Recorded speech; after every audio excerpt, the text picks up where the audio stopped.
been some time now. Here's to moments time can age. Relax, sit back, relax, sit back, relax, sit back, relax, sit back with me.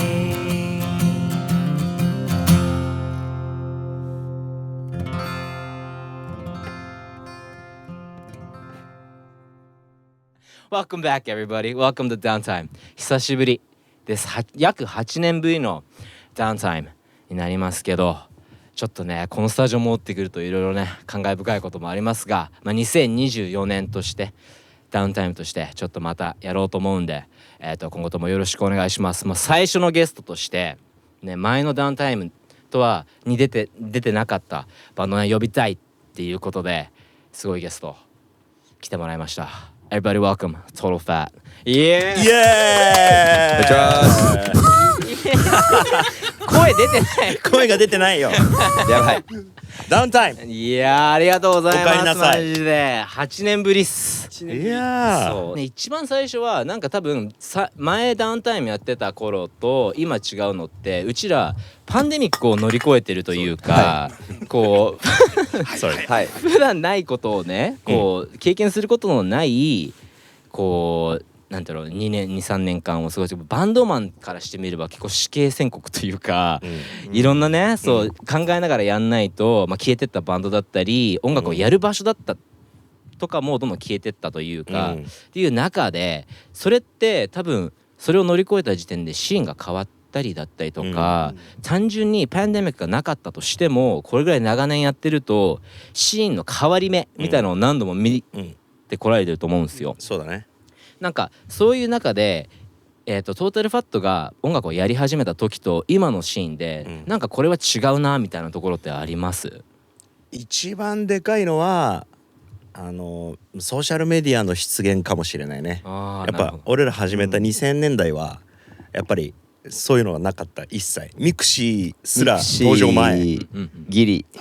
魔法のアイランド、魔法のアイランド BBS 世代、そうはいはいはい、書き込み掲示板だから2ちゃんとかもそうだし、うん、BBS 魔法のアイランドっていうサーバーを使って自分たちの簡易的なホームページを作るとかもそれぐらい、だから情報なんてフライヤーが全てだったし、でそのあのバンドがどうだとかいつのライブがどうだったとか、そんなの何もない状態でみんなライブもやってたし、お客さんもライブに来てたっていうところから、今や行ってないライブの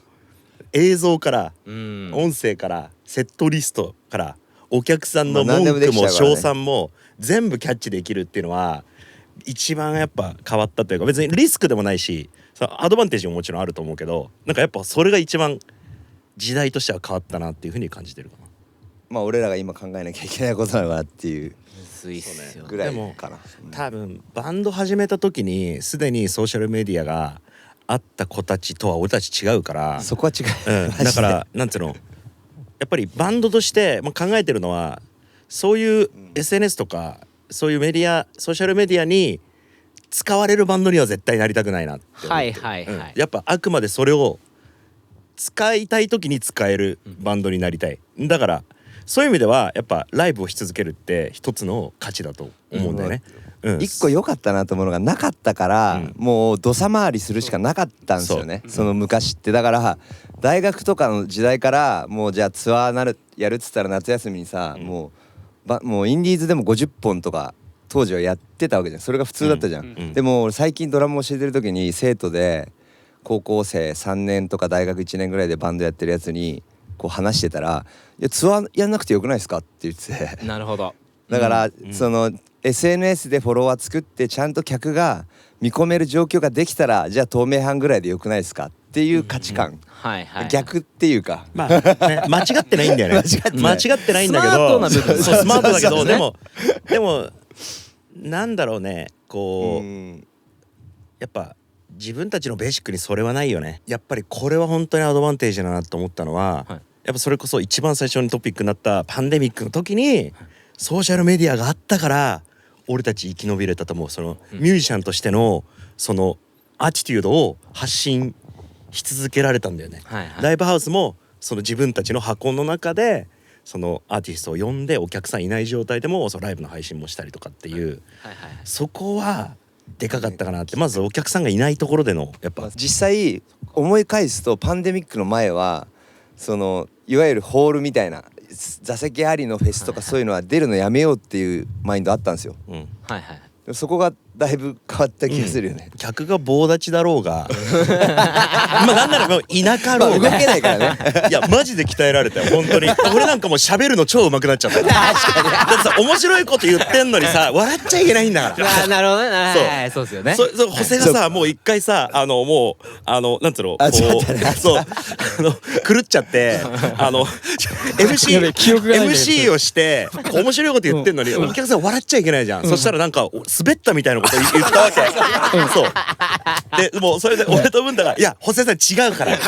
滑ったんじゃなくてこの人たち笑えないんだよ」って言って全然覚えてないけどそうよかったなってこのバンドでよかったなって思うことはもう全部何が起きてもそれをプラスにこういう状況になってこの条件がついてるからじゃあこうした方が楽しくないっていうもうとにかく俺らがやって楽しいことでみんなが喜んでくれそうなことを考えつくのがもう好きなメンバーでよかったなってすごい思ってて。ここで少しお知らせです。ダウンタイムではパトリオンページを開設してます。パトリオンとはサブスク型クリエイター支援プラットフォームで世界中のクリエイターとファンが愛用しているサイトです。簡単に言うとダウンタイムの月額クラウドファンディングみたいなプラットフォームで私たちもリターンとして毎月限定コンテンツを配信していくっていう形になります。ダウンタイムを応援する新しい形としてちょっとでもチェックしてくれたらめちゃくちゃ嬉しいです。お願いします。それでパトリオンにはどういうコンテンツがあるのかっていうと本編終了後にダウンタイムチームこの3人で撮るアフタートークをメインに撮ってみてシェアしたいけどもメインチャンネルとはちょっと雰囲気が違うなっていうコンテンツを集めてダウンタイムをよりディープにバックステージパスみたいなコンテンツをアップできればなと思っています。興味があるなっていう人は概要欄にあるリンクそれか patreon.com/downtimejp をチェックしてみてください。よろしくお願いします。 Alright, let's get back to the show。 ジストニアっていうしかもその V としてはギタリストとして結構致命的なじゃないですか。でこう動画とかも見せてこれで励みになったんだよとかそれこそ SNS で発信されてるじゃないですか。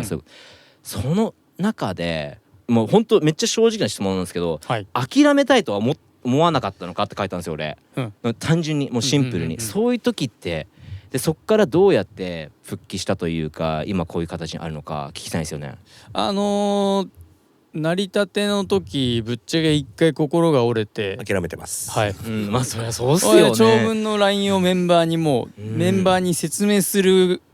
気持ちももう落ち込んでなかったから文章にして送ったんですよ。そしたら夜中ね。そしたら文太から一言「大丈夫だよ」と。おーかっけえそう文太の一番いいとこだよね。ですごいもうポジティブにこう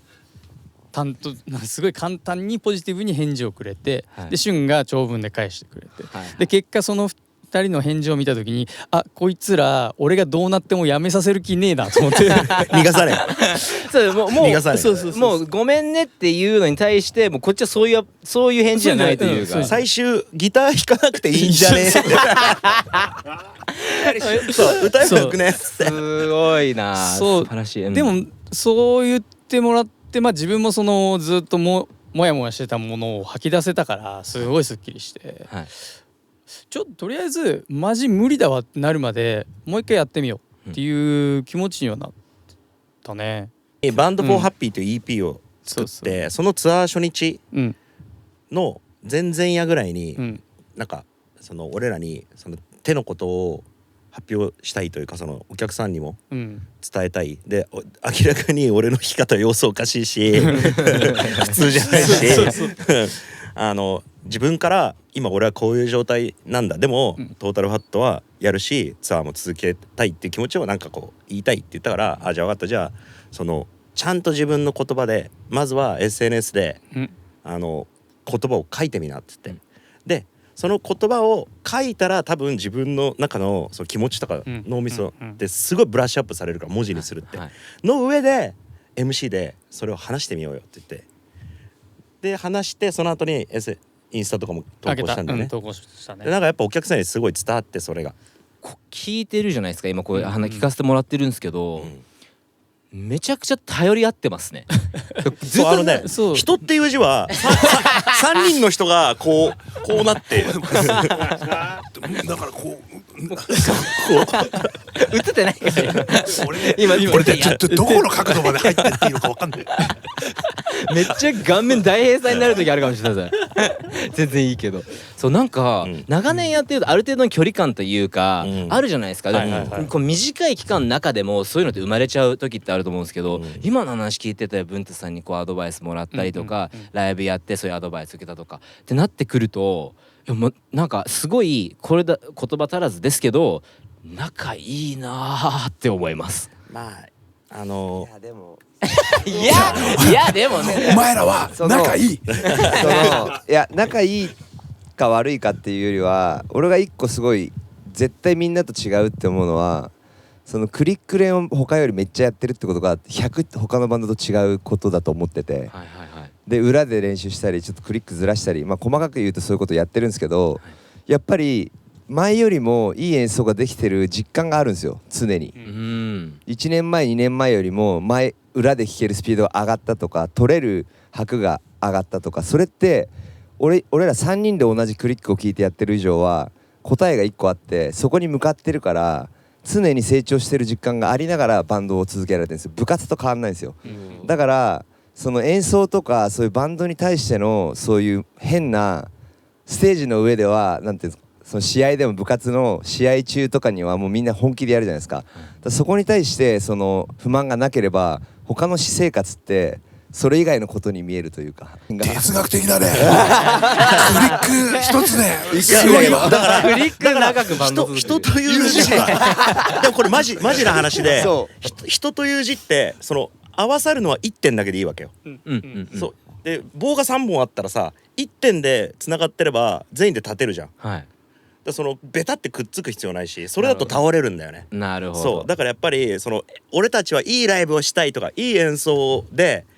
お客さんを感動させたいっていう思いの1点だけでこうつながってると、逆に他のこととかは別にどうでもよくなったりとかで、どうでもよくなってると逆に頼りたいと思った時に頼れるっていう、その常に干渉し合ってるわけじゃないから、そこがないんだよね。演奏とかそっちでの盾っていうか何かがこうわだかまりがあると、やっぱそれをやっぱみんななんだろう、それが原因で言いづらくなったり、それ以外のことが、だからそこがないからその私生活とかその人間的な部分ではフラットでいられる。だからただ本当に下手な演奏した時ライブでマジで居心地悪いからやべえやっちまったみたいな、まあそこに100振ってるってことです超怒られるこれみたいなお互いだよね、そこら辺は。でも真剣勝負なんですね。そこはもう超真剣勝負。今ずっとやられてるじゃないですか。やられてる中でポジション的にこんだけ長くこのシーンでさまざまなシーンで活躍されてると思うんですけど、言うてこのパンクシーンの中ではもう圧倒的な先輩じゃないですか。そうだね。でも、俺のイメージだとこう若いバンドたちとかも絡んでるし一緒にやってるってイメージなんですけど、いやここでちょっとはっきりさせたいとか聞きたいのが、その先輩感ってどうなんですかっていうのはやっぱ嫌だったりとか、なんかその自分がそういうの出してなくてもそうなっちゃうじゃないですか。なっちゃう。気づいたらなってるね。どうやってそう対応してるっていうか、それはもう別のところに置いてるっていう、どう考えてるかみたいな。そう気になる。それ多分これは個々で違うかも。めっちゃ気になる。3人ともバラバラだと違うと思うな。じゃあ一人ずつ言ってこうか。ホッサンどうっすかそこに。俺はほらケン君と出会ったタイミングってさ、大平からの紹介じゃなくてさ、シースマイルのルイからでしょ。そうまず若いそういう自分らのこと好きでいてくれてるアーティストとかの、音源とかライブ見てこっちがファンになっちゃうのよ。かっけえこいつらと仲良くなりたいって、で普通にライブに遊びに行ったりして打ち上げちょっと参加していいとか言って一緒に飲んだりとかして仲良くなってっていうのが、その自分が先輩だからっていうよりは普通にファンでこいつらと一緒にやりたいっていうバンドがたまたま若手にいっぱいいたっていう、でも若手の方が自分らができてない新しい音楽をどんどんやってるし、それに対してこういやいやいやまだ若えなとかこう腕組んで見てるより俺はもう感動しちゃうからさ。そんなかっこよく言わないでいいんだよ。なんつうの先輩でいることが気持ちいいか気持ちくないかだけだよ。そういうねかっこよく言わないでいいんだよそこは。一言で。以上です。現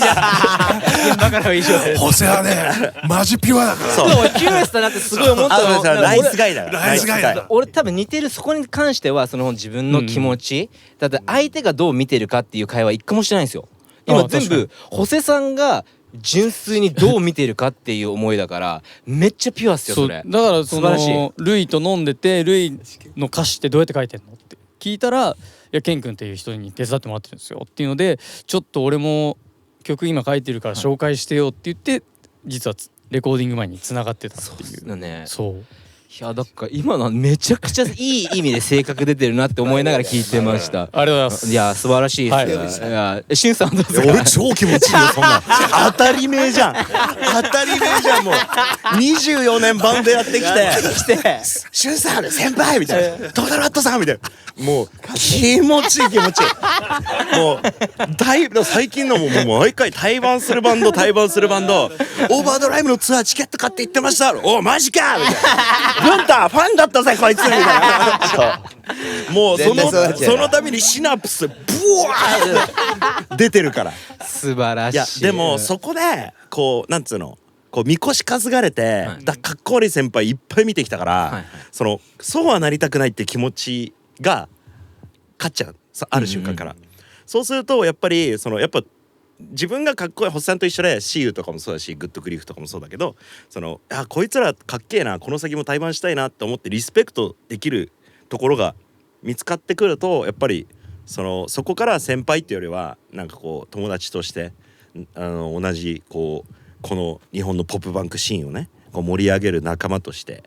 こう自分の友達名簿にこう入れたいわけじゃないなんで多分一番話してんの俺としゅんさんですけど、そうだねなんか確かに先輩だなっていうのはあるけど、なんか多分言葉にしづらい雰囲気は出さないんですよ。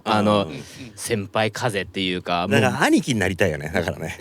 なってる兄貴に絶対いやだからなって全然嫌な気持ちしないから、でもその先輩みたいなの来たらやっぱ気持ちいい。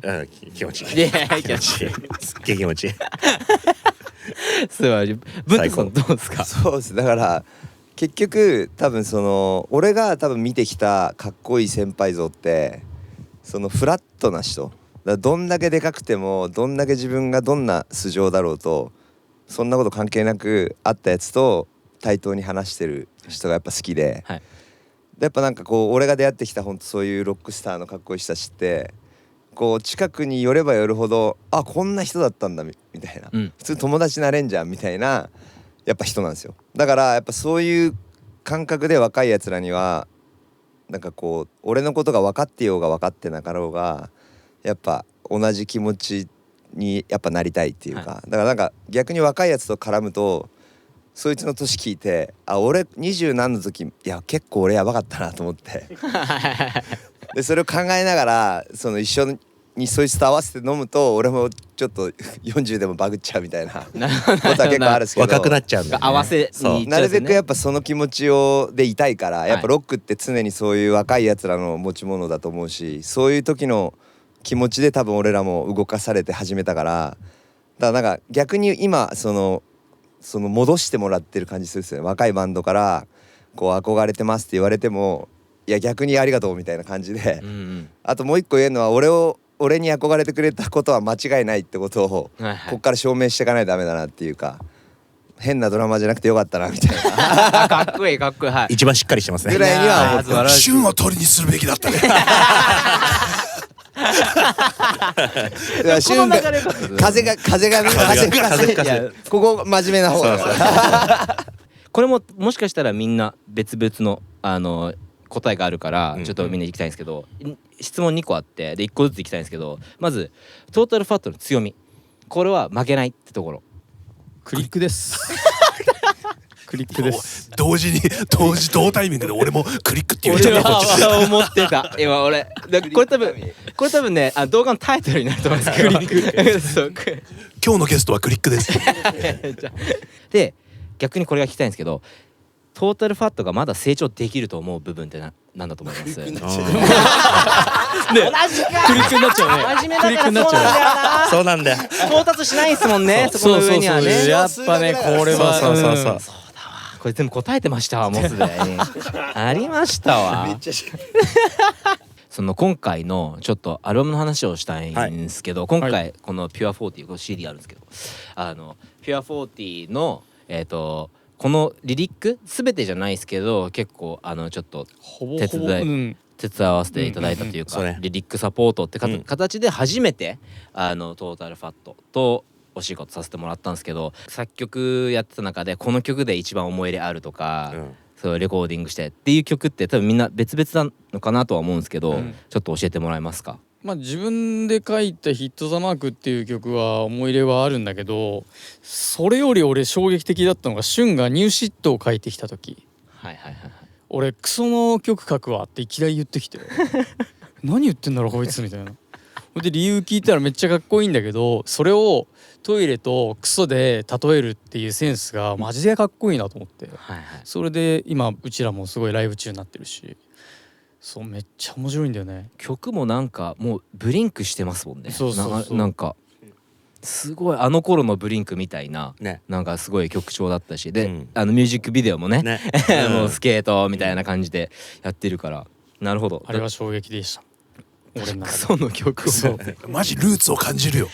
そうだね本当にやっぱブリンクがまだふざけてた時のそうだねあの頃のいい雰囲気をやっぱ出したかったね。いよいよやる番が来たみたいなそうあそっかそっかターンが来たみたいな来た感はすごかったね。なるほどね。じゃあニューシェね、しゅんさんはどうですか？俺はねことにリリックっていうことにフォーカスするとやっぱ一緒にやってて一番グッときたのはカリフォルニアスカイかな。はいやっぱその俺が表現したいものをやっぱすごい吸い込んでくれてでなんつうのやっぱお互いにブリンク182っていうやっぱそのなんつうの共通のスターがいて、でその俺がカリフォルニアまで行ったブリンクのライブを見に行ったっていうところのストーリーを話して、でそれで曲のタイトルとかその俺たちが好きなブリンクの曲のリリックをちょっとつまんで入れたりとかそういうのをやっぱすごい提案してくれたりしてでなんか俺の気持ち超分かってくれてるようなケン君はやっぱりみたいな似てるんすもん入れたいしでもそのちゃんとなんかなんだろうな変な入れ方しちゃうと不自然だし単純に、なんかタイトルコールしてるみたいになっちゃうから、リリックってでも日記帳じゃないじゃないですかリリックって、しかもブリンクって結構一発一発がもうそこでもうピリオド打てるようなリリックだから、それをどうやって入れようかなとか、それは結構いいパズルというかそうだねあそこが一番パズルしてて面白かったなと思ってで一個一個なんつうの添削俺が書いたものに対して添削が来たりとかこれもっとこうしたいとかっていうののこのラリーの帰りが来るのがすごい楽しみだったあれはもう書いててもこれ全部そうっすけどやっぱ書いてて10度高ーみたいな、それやらせてもらったのがあるんで、なるほど確かにねあれはなるべく日記帳の歌詞と日記は違うんですよねその曲の中で、描写としては日記にしたかったというか、思い出とかon the road みたいな感じで書いていくみたいなのような描写にしたいでやっぱり車でかかってんのはブリンクでみたいなでブリンクを見に行くっていうその2番の歌詞がね2番の歌詞なんすよ聞いてくださいそう聞いていやもう分かるあれはね一番でもこのアルバムの中で自然と書けた曲かもしれない難しいパズルの部分もあったんだけど、俺の中でもルーツがあるからルーツがちゃんと合致したから気持ちいい部分が分かっちゃうっていうかお互い入れたい部分やっぱここだよなでもこれとか入れちゃうと露骨でダセえなみたいなそれはダメみたいなだっておしゃれにそう自分の中で、ね、スタイリッシュに最高自分の中で、なるほどカリフォルニアスカイ文太さんはどうですか？そうですね曲とかその制作面においてはハイウェイパート6のリフは俺がミディで打ち込んで作ったんで、なんか最近そのエイブルトンその曲作りのそのソフトをちょっとずっとエイブルトン使ってたんですけど、そのバンドの制作でも取り入れるようになって、でそっから結構いろいろミディとかいろいろそのプラグインを使ってなんか作れるようになったんで、そこが今回の作品でいうと一番出たのがハイウェイパート6かなって感じで、自分のクリエイティブ的な面ではそこがちょっと進化できて、それをクボティに弾いてもらってみたいな意味としてもね、意味としてもちゃんと完結できて、曲的にはあと歌詞的にはオーレディオーバーがやっぱすごいその昔からあった曲を今回こうそういうテーマを元に作っていく上で結構シュンとケン君のやり合いの中で日本語も入れたいっていうとことかあったりとか、でもあれ日本語になる前の英語の歌詞のとこ、あそこの英語結構良かったなって思ったり俺は実はしてましたなくなっちゃったけどあったね、あの歌詞めっちゃ俺実はパートいいな。でも物理的にやっぱ活かせないし、なんかでも日本語があるのも絶対いいと思ったからっていうところで、でもなくなっちゃった歌詞よかったちょっと思い残りのところがあるけど、後でバンドで話し合ってもらってさちょっとあったよね。ここもなんか聞きたいんですけど、でそのトータルファットのこのピュア40だからこそなんですけど、大平さんどうですか？そこはこれレコーディングしてる中でこれ多分携わった作品じゃないですか。この思い入れの曲でこの作業の中でのなんか思い入れのモーメントみたいなのってあります？もう全部もう思い入れだよね。なんつうんだろう、いやもうほんと高3ぐらいで出会って、もうその時点でもう自分はまだコピーバンドだったし、俺らもなんかすげえなんかこう後を追っかけるみたいな同い年ですげえ思って、でそのレコーディングっていうのはちょっとバンドとは違う線でこうなんつうんだろう、気づいてきたみたいなものがあって、だからそのレコーディングの線とこうツアーしてどんどんバンドをでかくしていくみたいな線がなんかすげえこのもう20年ぐらい経った時にここ僕ピュンっつってクロスオーバーして人と友人になって人と友人になってもうねなんだろうね、選べないね。もう全部がもうビビビすぎて選べない。これもうすげえ、いやトータルファットすげえなと思ったのは、すげえ信頼してくれんだよそれをすげえねもうミックスとかもなんか全然細かく全然言わないし、それはね一番最初に言ったこのトークで、俺たちは大平のサウンドにしたくてお願いしてるからいちいち細かいところでこうどうとかっていう聞かないでいいから。なるほど、もうねアーティックサウンドでやってくれと、それが一番ビビビだったね。トータルファットに対して負ってる責任と多分同等のものを多分負わせてるというか、多分プロデューサーみたいなもんでもあるからね、もはやね。だからなんかほんとねクレジットされてないだけでマジで作品クレジットされてないのこれ大変だ最後まで言ってってされてるよ、読んでみろよお前もクレジットされないよ最後まで聞けよお前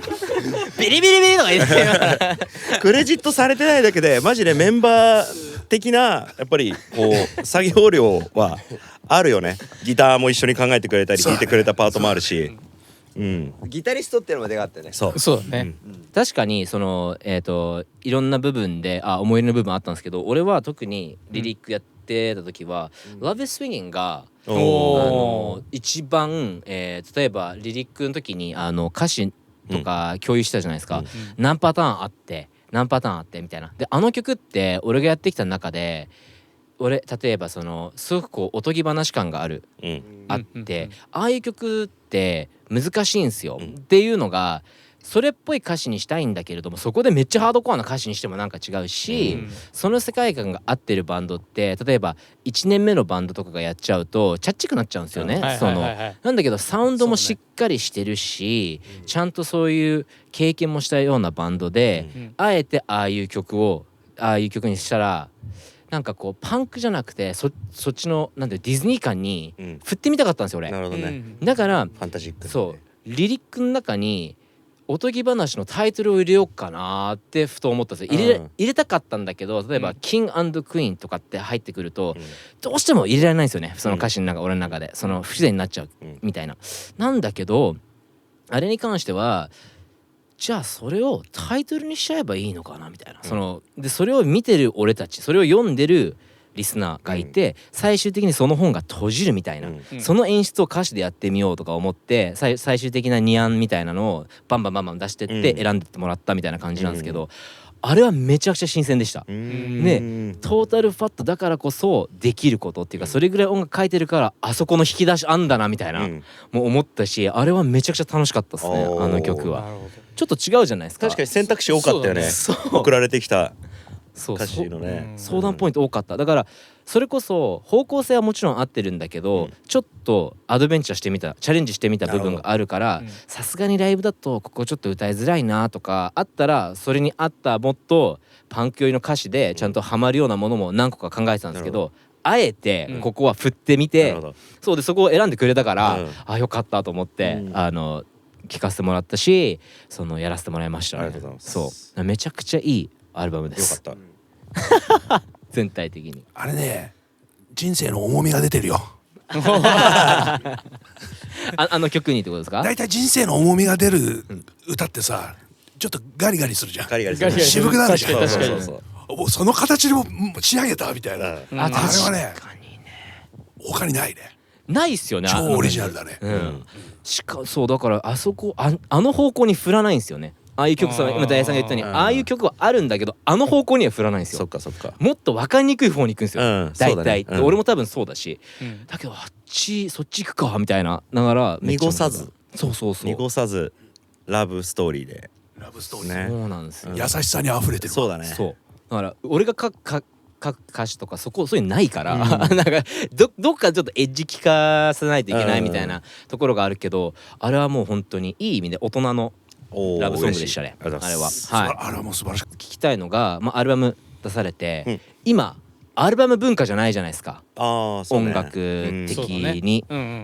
今こうリスナーが触れ合うフォーマットとして、ストリーミングだったりシングルリリース文化だと思うんですよ今。アルバムでちゃんと版として出して、この12曲のセットとして出すことに関しては、なんか意思表示みたいなのってあるんですか？トータルファットの中で考え方。そう考え方さあ、バンドの歩みとしての話なんですけど、やっぱEP とか、ミニアルバムとかって車とかで言うとマイナーチェンジな気がするんですよ。でもアルバムってフルモデルチェンジな気がしてて、SE が変わったりとか、そのツアーの作り方とかで、もう一個あるのがアルバムじゃないとフルツアー回れないイメージがあって、多分海外のバンドでもじゃあワールドツアー回るってなったらちゃんとアルバム出してると思うし、そっちの興行をするってなった時のサイズ感がやっぱシングルでじゃあワールドツアーしますってじゃあみんなやってる人いないと思うんですよ。ラッパーとかそういうカルチャーで言うと分かんないですけど、でも基本的にツアーを守るってなった時にやっぱアルバムだったらがっつりいけるけど、